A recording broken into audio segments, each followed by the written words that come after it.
বন্ধুরা, অনেকে একাদশী ক্যালেন্ডার দেখে করেন।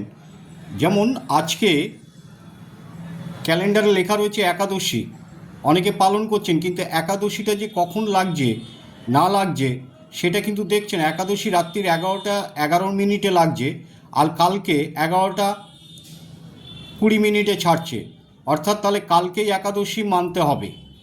আমি সামনের বছরের অর্থাৎ বৈশাখ মাসের শুরু থেকে আমি একাদশী দেখাচ্ছি। দেখুন, 10 তারিখে একাদশী দেখাচ্ছে এখানে, বৃহস্পতিবার। কি একাদশী? বরুথিনী একাদশী লাগছে। ক তারিখে একাদশী আরম্ভ হচ্ছে? কটা? 9ই বৈশাখ, দিবা 11:44 হতে। তার মানে দেখা গেল 9 তারিখে লাগছে একাদশী 11:44, আর ছাড়ছে কখন?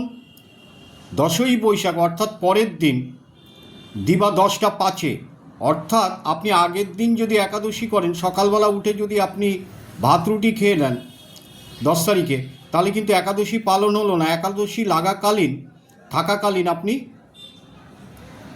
পালনটা ভেঙে দিলেন, তাহলে কিন্তু হয় না সেই নিয়মটা।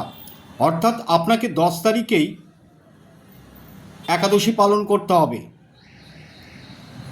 এটাই হচ্ছে নিয়ম।